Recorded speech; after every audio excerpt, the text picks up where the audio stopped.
My dearest sisters and brothers, എൻ്റെ ഏറ്റവും സ്നേഹം നിറഞ്ഞ സഹോദരി സഹോദരന്മാരെ, thank you very, very much for waiting for me and for being here to listen to me today. എനിക്ക് വേണ്ടി കാത്തു നിന്നതിനും അതുപോലെ എന്നെ കേൾക്കാനായി നിങ്ങൾ ഇവിടെ വന്നു ചേർന്നതിനും ഞാൻ നിങ്ങളോട് വളരെയധികം നന്ദി പറയുന്നു. And more than anything else, thank you for the immense love that you have shown me in the last 2 days that I have been campaigning here. എല്ലാറ്റിനും ഉപരിയായി ഞാൻ പ്രചരണത്തിന് വേണ്ടി ഇവിടെ വന്ന കഴിഞ്ഞ 2 ദിവസങ്ങളിൽ നിങ്ങൾ എനിക്ക് നൽകിയ ഇത്രയും വലിയ സ്നേഹത്തിന് ഞാൻ നിങ്ങളോട് നന്ദി പറയുകയാണ്. Now I know how much you love Rahul. ഇപ്പൊ എനിക്കറിയാം നിങ്ങൾക്ക് രാഹുലിനെ എത്രമാത്രം സ്നേഹമുണ്ടെന്ന് ഇപ്പൊ എനിക്ക് മനസ്സിലാകുന്നുണ്ട്. I always knew how much he loves you. കാരണം എനിക്ക് നേരത്തെ അറിയായിരുന്നു, എപ്പോഴും അറിയായിരുന്നു രാഹുലിന് നിങ്ങളോട് എത്രമാത്രം സ്നേഹമുണ്ടെന്ന് എനിക്ക് നേരത്തെ അറിയായിരുന്നു. ഇന്ന് നിങ്ങൾക്ക് അദ്ദേഹത്തോട് എത്രമാത്രം സ്നേഹമുണ്ടെന്ന് എനിക്ക് മനസ്സിലാകുന്നു. But in the last 2 days I have really felt your love and I have understood how deep this bond is between you and him. കഴിഞ്ഞ 2 ദിവസങ്ങളിൽ നിങ്ങളുടെ സ്നേഹം എത്രമാത്രം ഉള്ളതാണെന്ന് ഞാൻ മനസ്സിലാക്കി. അതുപോലെ രാഹുലും നിങ്ങളും തമ്മിലുള്ള ബന്ധം എത്ര ആഴത്തിലുള്ളതാണെന്നും കഴിഞ്ഞ 2 ദിവസങ്ങൾ കൊണ്ട് ഞാൻ മനസ്സിലാക്കി കഴിഞ്ഞു. And I want to say what a great honor it is for me that I am standing as the candidate, the UDF candidate in this election, and that I am in some way benefiting from this great love that you share with my brother. ഇന്ന് ഞാൻ ഇവിടെ നിൽക്കുമ്പോൾ എനിക്ക് ഐക്യ ജനാധിപത്യ മുന്നണിയുടെ സ്ഥാനാർത്ഥിയായി നിങ്ങളുടെ മുൻപിൽ നിൽക്കുന്നതിൽ അപ്പുറം വലിയൊരു ആദരവ് എന്താണ് എനിക്ക് വേണ്ടിയതെന്ന് ഞാൻ ആലോചിക്കുകയാണ്. ഒരർത്ഥത്തിൽ പറഞ്ഞാൽ നിങ്ങൾ എൻ്റെ സഹോദരനുമായി പങ്കിടുന്ന ഒരു വലിയ സ്നേഹത്തിൽ നിന്ന് അതിന്റെ ഗുണം ഇന്ന് എനിക്ക് കൂടിയാണ് ലഭിക്കുന്നത്. I think in politics it's not often that leaders and the people they represent share this kind of a bond. It's rare. ഞാൻ വിചാരിക്കുന്നത് രാഷ്ട്രീയത്തിൽ നേതാക്കളും അവർ പ്രതിനിധാനം ചെയ്യുന്ന ജനങ്ങളും തമ്മിൽ ഇങ്ങനെ ഒരു ബന്ധമുണ്ടായിരിക്കുക എന്ന് പറയുന്നത് വളരെ അപൂർവമാണെന്നാണ് ഞാൻ കരുതുന്നത്. Most of the time one sees political leaders feel that the public is a tool for them to move forward and to get more and more power. പലപ്പോഴും രാഷ്ട്രീയ നേതാക്കൾ നമ്മൾ കാണാറുണ്ട്, പൊതുജനങ്ങൾ എന്ന് പറയുന്നത് അവർക്ക് അധികാരം ലഭിക്കാനും അധികാരത്തിൽ തുടർന്നു കൊണ്ടുപോകാനുമുള്ള ഒരു ഉപകരണമായിട്ടാണ് പൊതുജനങ്ങളെ പലപ്പോഴും കാണുന്നത്. But this kind of deep respect for the public that my brother has in his heart and the respect that you have for him is truly rare and should really be the basis of all politics. ശരിക്കും എൻ്റെ സഹോദരന് അദ്ദേഹത്തിന്റെ ഹൃദയത്തിൽ നിങ്ങളോടുള്ള ആഴത്തിലുള്ള ബഹുമാനം, അതുപോലെ നിങ്ങൾക്ക് അദ്ദേഹത്തിലുള്ള ആഴത്തിലുള്ള ബഹുമാനം, ഈ പരസ്പര ബഹുമാനമായിരിക്കണം ശരിക്കും യഥാർത്ഥത്തിലുള്ള രാഷ്ട്രീയത്തിന്റെ അടിത്തറയായി നിലനിൽക്കേണ്ടത്. In fact, that is what Mahatma Gandhiji's dream for India was. യഥാർത്ഥത്തിൽ മഹാത്മാഗാന്ധിക്ക് ഈ രാജ്യത്തെക്കുറിച്ച്, ഇന്ത്യയെക്കുറിച്ചുള്ള സ്വപ്നവും അതായിരുന്നു. When he formed his own bond with the people of India and he led the freedom movement and the people of India stood side by side with him, shoulder to shoulder with him in fighting for the freedom of our country, this is the bond that the foundation that was laid by him. Mahatma Gandhi Indian സ്വാതന്ത്ര്യ സമരത്തിൽ ഇന്ത്യയിലെ ജനങ്ങളുമായി ഒരു ബന്ധമുണ്ടാക്കി സ്വാതന്ത്ര്യ സമരത്തെ മുൻപോട്ട് നയിച്ചപ്പോൾ ഇന്ത്യയിലെ ജനങ്ങൾ തോളോട് തോൾ ചേർന്ന് അദ്ദേഹത്തോടൊപ്പം നിന്നു. ഇത്തരത്തിൽ ജനങ്ങളുമായിട്ടുള്ള ഒരു ബന്ധമാണ് ഈ രാജ്യത്തിന്റെ അടിത്തറയായിട്ട് അദ്ദേഹം ആഗ്രഹിച്ചത്. As one of the greatest leaders of all time, when he spoke, he did not speak for himself, he spoke for each and every Indian. Mahatma Gandhi ഈ ലോകത്തിലെ ഏറ്റവും മഹാന്മാരായ നേതാക്കളിൽ ഒരാളായി അദ്ദേഹം സംസാരിച്ചപ്പോൾ അദ്ദേഹത്തിന് വേണ്ടിയല്ല സംസാരിച്ചത്, അദ്ദേഹം സംസാരിച്ചത് ഈ രാജ്യത്തെ ഓരോ ജനങ്ങൾക്കും ഓരോ വ്യക്തിക്കും വേണ്ടിയാണ്. When he fought for justice, when he fought for equality, when he spoke of secularism, he spoke for every single Indian, no matter what religion, what caste, what creed. അദ്ദേഹം സമത്വത്തിന് വേണ്ടി, അദ്ദേഹം തുല്യതയ്ക്ക് വേണ്ടി, നീതിക്ക് വേണ്ടി, മതേതരത്വത്തെ കുറിച്ച് സംസാരിച്ചപ്പോൾ ഈ രാജ്യത്തിലെ എല്ലാ ജനങ്ങൾക്കും വേണ്ടിയാണ്, ഏത് മതത്തിൽപ്പെട്ട ഏത് വിഭാഗത്തിലും പെട്ട എല്ലാ ജനങ്ങൾക്കും വേണ്ടിയാണ് അദ്ദേഹം സംസാരിച്ചത്. It was his dream that those who represent you respect you. മഹാത്മാഗാന്ധിയുടെ സ്വപ്നമായിരുന്നു ഈ രാജ്യത്തെ ജനങ്ങളെ പ്രതിനിധാനം ചെയ്യുന്ന നിങ്ങളുടെ ജനപ്രതിനിധികൾ ഈ രാജ്യത്തെ ജനങ്ങളെ ബഹുമാനിക്കണമെന്നത് മഹാത്മജിയുടെ സ്വപ്നമായിരുന്നു.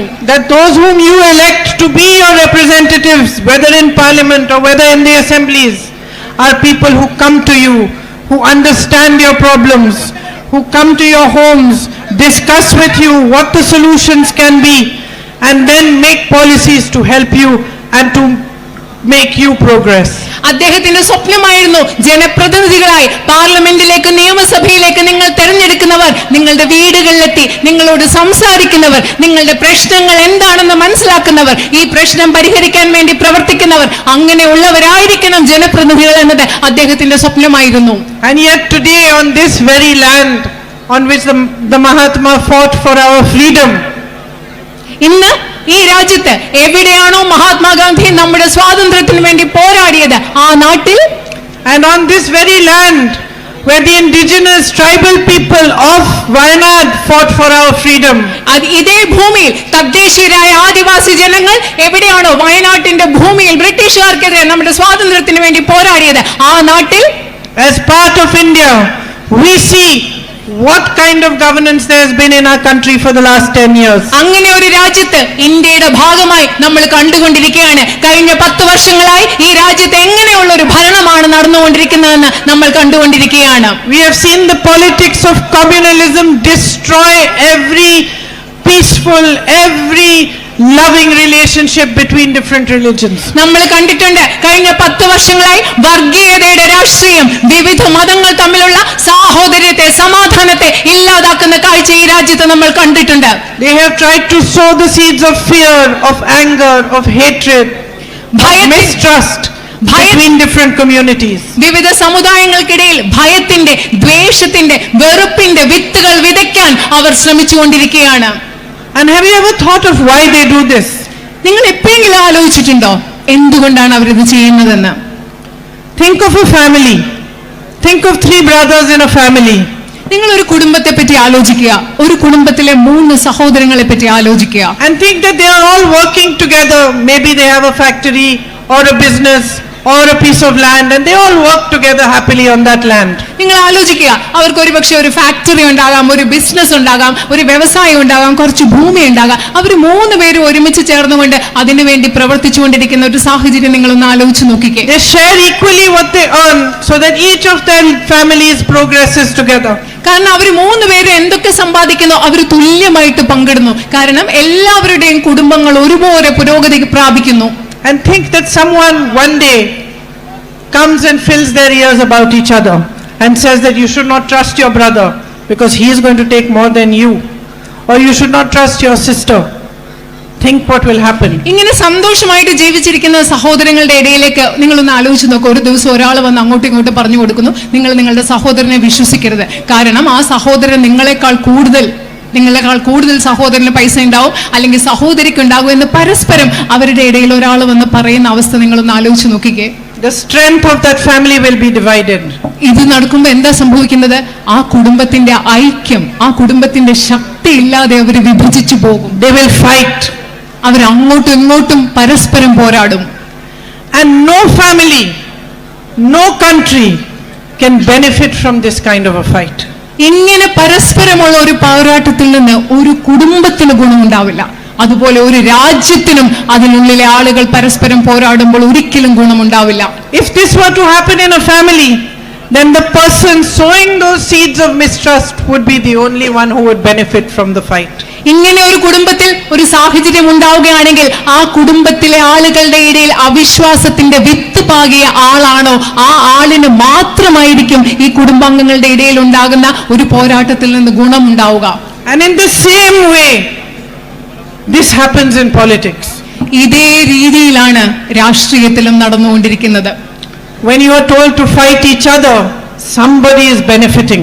നിങ്ങൾ ഓർക്കുക, നിങ്ങളോട് പരസ്പരം പോരാടാൻ പറയുമ്പോൾ ആർക്കോ ഇതിന്റെ ഗുണം കിട്ടിക്കൊണ്ടിരിക്കുകയാണ്. Somebody is using your emotions. നിങ്ങളുടെ വികാരങ്ങള് ആരോ ഉപയോഗിച്ചുകൊണ്ടിരിക്കുകയാണ്. And most of the time, it is the one who is sowing these seeds within you that is benefiting.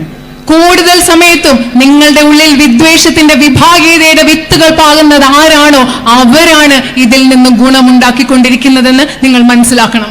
So the result of this kind of politics ruling us at the center for the last 10 years has been that you have been constantly distracted.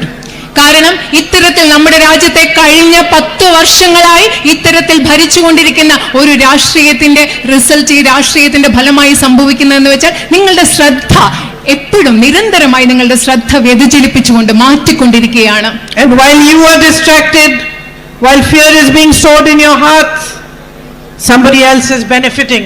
The Prime Minister's big business friends, 5 or 6 of them, are reaping all the benefits of your distraction. നിങ്ങളുടെ ശ്രദ്ധ മാറ്റിക്കൊണ്ടിരിക്കുമ്പോൾ, നിങ്ങളുടെ മനസ്സിലൊക്കെ ഭയം ഇങ്ങനെ വിതച്ചുകൊണ്ടിരിക്കുമ്പോൾ ഇവിടെ കുറച്ചു പേർക്ക് ഗുണമുണ്ടാവുന്നുണ്ട്. ആർക്കാണ്? പ്രധാനമന്ത്രിയുടെ സുഹൃത്തുക്കളായ അതിസമ്പന്നരായ 5 or 6 വലിയ വ്യവസായികൾക്ക് ഇതിന്റെ ഫലം ഗുണമുണ്ടായിക്കൊണ്ടിരിക്കുകയാണ്. Without us even realizing, the public even realizing, all the ports, airports, subsidiaries of PSUs, big road projects, you name it, everything has been handed over to his businessmen. നമ്മൾ ആരും തിരിച്ചറിയുന്നതിന് മുമ്പ്, ഇവിടുത്തെ സാധാരണ ജനങ്ങൾ മനസ്സിലാക്കുന്നതിന് മുമ്പ് ഈ രാജ്യത്തെ തുറമുഖങ്ങൾ, ഈ രാജ്യത്തെ എയർപോർട്ടുകൾ, ഈ രാജ്യത്തെ റോഡുകൾ നിർമ്മിക്കാനുള്ള കരാറുകൾ, അതുപോലെ പൊതുമേഖലാ സ്ഥാപനങ്ങളുടെ അനുബന്ധ സ്ഥാപനങ്ങൾ, ഇതെല്ലാം പ്രധാനമന്ത്രിയുടെ സുഹൃത്തുക്കളായ വലിയ ബിസിനസ്സുകാർക്ക് നൽകിക്കൊണ്ടിരിക്കുകയാണ്. 16 lakh crores of rupees of loans have been written off for them. അവരുടെ 16 ലക്ഷം കോടി രൂപ വരുന്ന കടങ്ങൾ എഴുതി തള്ളുകയുണ്ടായി. And what about the farmers of our country? What about their loans? നമ്മുടെ രാജ്യത്തെ അവരുടെ 16 ലക്ഷം കോടി വരുന്ന തുക ലോണുകൾ, കടങ്ങൾ എഴുതി തള്ളിയപ്പോൾ നമ്മുടെ നാട്ടിലെ കർഷകരുടെ കടങ്ങൾക്ക് എന്താണ് സംഭവിച്ചത്? What about the much promised MSP for your rubber crop? നിങ്ങളുടെ റബ്ബറിന് വേണ്ടി അവർ വാഗ്ദാനം ചെയ്ത മിനിമം താങ്ങുവിലയ്ക്ക് എന്താണ് സംഭവിച്ചത്? The government says they don't have money for it. Government പറയുന്നു ഇത് ചെയ്യാൻ അവർക്ക് പൈസയില്ല. You educate your children, you work hard, you set up your own businesses, you work in the fields, you do whatever you can so that your children should be educated. നിങ്ങൾ നിങ്ങളുടെ കുട്ടികളെ പഠിപ്പിക്കാൻ വേണ്ടി നിങ്ങൾ ബിസിനസ് ഉണ്ടാക്കുന്നു, നിങ്ങൾ കർഷക തൊഴിൽ ചെയ്യുന്നു, നിങ്ങൾ നിങ്ങളുടെ കുട്ടികളെ പഠിപ്പിക്കാൻ വേണ്ടി നിങ്ങൾക്ക് സാധ്യമായതെല്ലാം നിങ്ങൾ ചെയ്യുകയാണ്. And what do you face? That after educating them, they can't get jobs anywhere. നിങ്ങൾ നേരിടുന്ന അവസ്ഥ പക്ഷെ എന്താണ്? നിങ്ങളുടെ കുഞ്ഞുങ്ങളെ നിങ്ങൾ പഠിപ്പിച്ചു കഴിഞ്ഞാൽ പിന്നെ അവർക്ക് ജോലി കിട്ടാനുള്ള ഒരു സാഹചര്യമില്ല. Because there is no focus on manufacturing, there is no focus on small businesses. All these shops I see in front, the ice store, this one, Diadem Medicals, the bakery, the Fusion World, all these are your small businesses. What has happened in the last 10 years? First you had demonetization, then you got GST, which has confused you and created all sorts of hurdles before you. നിങ്ങൾ കുട്ടികൾക്ക് ജോലി വേണം, പക്ഷെ ജോലിയില്ല. കാരണം നമ്മൾ ഉൽപാദന മേഖലയിൽ ശ്രദ്ധിക്കുന്നില്ല. ഇവിടെയുള്ള ഐസ് സ്റ്റോർ ഉണ്ട്, ഗോൾഡ് സിറ്റി ഉണ്ട്, ഇതുപോലെ ധാരാളം കടകളുണ്ട്. ഇങ്ങനത്തെ ചെറിയ ചെറിയ കടകളിൽ ചെറിയ ചെറിയ വ്യാപാര സ്ഥാപനങ്ങളിൽ തൊഴിലുണ്ടാക്കുന്നതിനെ പറ്റി അവർ ശ്രദ്ധിക്കുന്നില്ല. ഗവൺമെന്റിന്റെ നോട്ട് നിരോധനവും GSTയും ഒക്കെ വന്ന ശേഷം, ചരക്ക് സേവന നികുതിയൊക്കെ വന്ന ശേഷം ഈ ചെറിയ സ്ഥാപനങ്ങളെ, വ്യാപാര സ്ഥാപനങ്ങളെ മുഴുവൻ ആശയക്കുഴപ്പത്തിലാക്കുകയാണ് ഉണ്ടായത്. No policies have been made to strengthen you. നിങ്ങളെ ശക്തിപ്പെടുത്തുന്നതിന് വേണ്ടി ഈ രാജ്യത്ത് ഒരു നയങ്ങളും ഉണ്ടാക്കുന്നില്ല. To strengthen agriculture, കൃഷിയെ, കാർഷിക വൃത്തിയെ ശക്തിപ്പെടുത്താനുള്ള നയങ്ങൾ ഇവിടെ ഉണ്ടാകുന്നില്ല. where houses should be given to tribal peoples, their rights on their land should be given to them, better access to healthcare, better access to education should be given to them. What has happened? Their lands are being snatched away from them in state after state and handed over to the Prime Minister's businessmen friends. നമ്മുടെ ആദിവാസി സമൂഹത്തിൽപ്പെട്ടവർക്ക് മെച്ചപ്പെട്ട വീടുകൾ നൽകണം, അവർക്ക് ആരോഗ്യ സൗകര്യങ്ങൾ നൽകണം, വിദ്യാഭ്യാസ സൗകര്യങ്ങൾ നൽകണം. പക്ഷെ അതിനു പകരം ഈ രാജ്യത്ത് എന്താണ് സംഭവിക്കുന്നത്? നമ്മുടെ ആദിവാസി സമൂഹത്തിൽപ്പെട്ടവരുടെ ഭൂമി എടുത്തു മാറ്റി പ്രധാനമന്ത്രിയുടെ സുഹൃത്തുക്കളായ സമ്പന്നരായ വ്യവസായികൾക്ക് നൽകുകയാണ് ഈ രാജ്യത്ത് നടന്നുകൊണ്ടിരിക്കുന്നത്. A disaster takes place in Wayanad. There is a massive landslide. People lose their livelihood. People lose their entire families. I met little children who had lost every single member of their family. വയനാട്ടിൽ ഒരു വലിയ പ്രകൃതി ദുരന്തം നടന്നു, മണ്ണിടിച്ചിൽ നടന്നു, ഉരുൾപൊട്ടൽ നടന്നു. അവിടെ ജീവിതത്തിലെല്ലാം നഷ്ടപ്പെട്ട, കുടുംബങ്ങളെ നഷ്ടപ്പെട്ട അവരെ ഞാൻ കണ്ടു, വീടുകളെ നഷ്ടപ്പെട്ട, ജീവനോപാധി നഷ്ടപ്പെട്ടവരെ കണ്ടു, എല്ലാം നഷ്ടപ്പെട്ട കൊച്ചു കുഞ്ഞുങ്ങളെ ഞാൻ അവിടെ കണ്ടു. And the result of the BJP's kind of politics is that the Prime Minister comes here, he meets the victims of that tragedy, but for months he does not release the funds that they need to make their lives better again. നിങ്ങൾക്കറിയോ BJP പ്രവർത്തിക്കുന്ന BJPയുടെ രാഷ്ട്രീയത്തിന്റെ ഫലം എന്താണെന്നറിയോ? ഈ വയനാട്ടിൽ ഇത്രയും വലിയ ദുരന്തം ഉണ്ടായപ്പോൾ ആ ദുരന്തത്തിൽ അതിജീവിച്ചവരെ കാണാൻ പ്രധാനമന്ത്രി ഇവിടെ വന്നു. അവിടുത്തെ ആളുകളെ കണ്ട് സംസാരിച്ചു. പക്ഷേ അവർക്ക് ആവശ്യമുള്ള, അവർക്ക് അർഹതപ്പെട്ട സാമ്പത്തിക സഹായം ഇതുവരെ നൽകാൻ അവർ തയ്യാറായിട്ടില്ല. You have a huge issue of man-animal conflict here.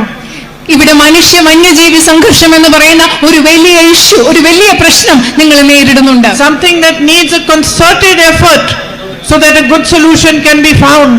എല്ലാവരും കൂടെ ചർച്ച ചെയ്യാനുള്ള ഒരു പരിശ്രമം വേണം. ഇതിന് കൃത്യമായ നല്ലൊരു പരിഹാരം കണ്ടുപിടിക്കാനുള്ള ഒരു പരിശ്രമം ഇവിടെ വേണം. Instead, suddenly the government announces ESA and puts 13-14 villages into that zone without so much as consulting the people who live on that land. പക്ഷെ അതിനു പകരം എന്താ ചെയ്യുന്നത്? ഭൂമിയിൽ ഇവിടെ താമസിക്കുന്ന ആളുകളോടൊന്നും ചർച്ച ചെയ്യാതെ ഗവൺമെന്റ് പ്രത്യേകിച്ച് ഒരു ദിവസം പരിസ്ഥിതി ആഘാത പഠനം നടത്തി പരിസ്ഥിതി മേഖലകൾ പ്രഖ്യാപിച്ച് നിങ്ങളുടെ ഗ്രാമങ്ങളെ അതിനകത്തേക്ക് കൊണ്ടുവരുന്നു. അവിടെ ഒരു ചർച്ചയും നടക്കുന്നില്ല. Suddenly, from one day to the next, new rules apply to you. ഒരു ദിവസം മുതൽ മറ്റൊരു ദിവസം പുതിയ നിയമങ്ങൾ നിങ്ങളുടെ ജീവിതത്തിൽ പ്രാബല്യത്തിൽ വരികയാണ്. And your voice remains unheard. നിങ്ങളുടെ ശബ്ദം കേൾക്കാതെ ഇരിക്കുകയാണ്. So my sisters and brothers, if there is a time when your voice needs to be heard loud and clear, the voice of every single Indian needs to echo all across this nation, it is now.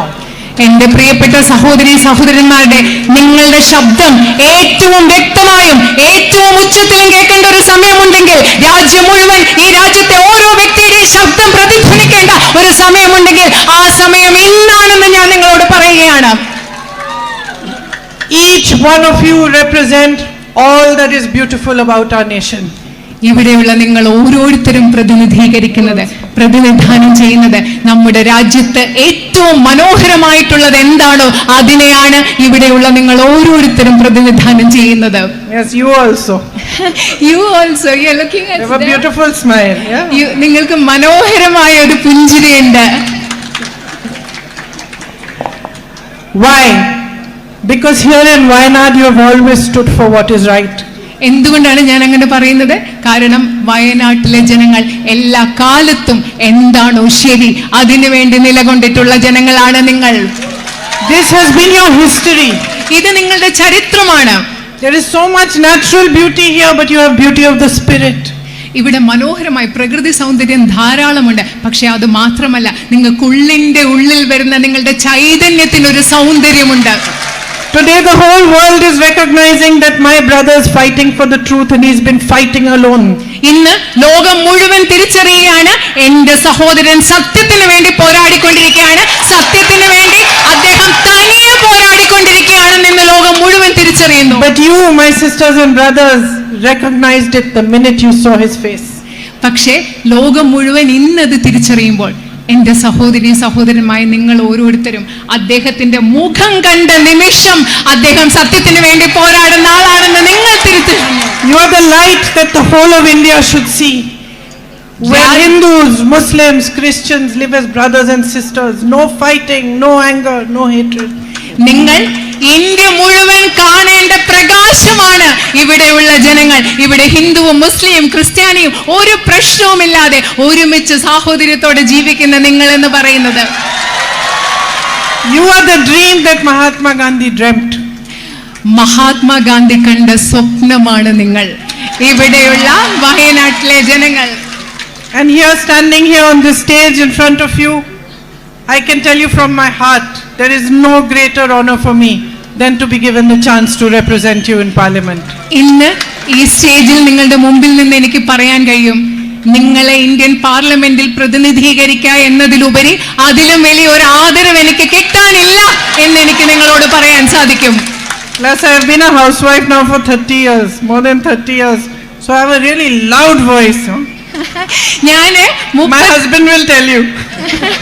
ഞാൻ 35 വർഷമായി വീടൊക്കെ നോക്കുന്ന ഒരു വീട്ടമ്മയാണ്. അതുകൊണ്ട് എനിക്ക് നല്ല ശബ്ദമുള്ള ഉയർച്ചയുള്ള ഒരു ശബ്ദമുണ്ട്. എന്റെ ഹസ്ബൻഡ് അത് നിങ്ങളോട് പറയും. And when I fight, sisters, I really fight. ഞാൻ ഫൈറ്റ് ചെയ്യുമ്പോൾ ഉണ്ടല്ലോ എന്റെ സഹോദരിമാരെ, നിങ്ങൾക്ക് അറിയാവുന്ന പോലെ ഞാൻ നല്ല ഫൈറ്റ് ചെയ്യുമ്പോൾ, യുദ്ധം ചെയ്യുമ്പോൾ, വഴക്കുണ്ടാക്കുമ്പോൾ ഞാൻ നല്ല ശക്തമായിട്ട് പോരാടുന്ന ആളാണ്. So you have a fighter here for you. If you choose to support me and you choose to make me your MP, I will not disappoint you. I will raise your voice on every platform. നിങ്ങൾക്ക് അതുകൊണ്ട് എന്റെ സഹോദരിമാരെ, നിങ്ങൾക്ക് ഇവിടെ ഒരു പോരാളിയുണ്ട്. നിങ്ങൾക്ക് വേണ്ടി പോരാടാനുള്ള ഒരു പോരാളി ഇവിടെയുണ്ട്. നിങ്ങളുടെ ശബ്ദം ഇന്ത്യൻ പാർലമെന്റിലും എല്ലാ വേദികളിലും ഞാൻ ഉയർത്തും. നിങ്ങളെ ഒരിക്കലും ഞാൻ നിരാശപ്പെടുത്തുകയില്ല. But you have already accepted me as your family, and you are, as I said, my sisters and brothers. So I have already dedicated myself, and I want you to know that I will be committed to you for the rest of my life. പക്ഷേ നിങ്ങൾ ഇപ്പോൾ തന്നെ നിങ്ങളുടെ കുടുംബമായിട്ട് എന്നെ ഉൾക്കൊണ്ടു, നിങ്ങളുടെ കുടുംബമായിട്ട് എന്നെ അംഗീകരിച്ചിരിക്കുന്നു. ഞാൻ നിങ്ങളോട് ഇപ്പോൾ തന്നെ നിങ്ങളുടെ സേവനത്തിൽ ഞാൻ എന്നെ സമർപ്പിച്ചിരിക്കുകയാണ്. ഞാൻ എല്ലാ കാലവും നിങ്ങളോട് പ്രതിബദ്ധതയുള്ളവളായിരിക്കും എന്ന് ഞാൻ നിങ്ങളോട് ഉറപ്പ് നൽകുകയാണ്. നിങ്ങളുടെ സേവനത്തിന് വേണ്ടി ഞാൻ എന്നെ സമർപ്പിക്കുകയാണ്. Thank you for all the love you have given me and all the respect you are giving me.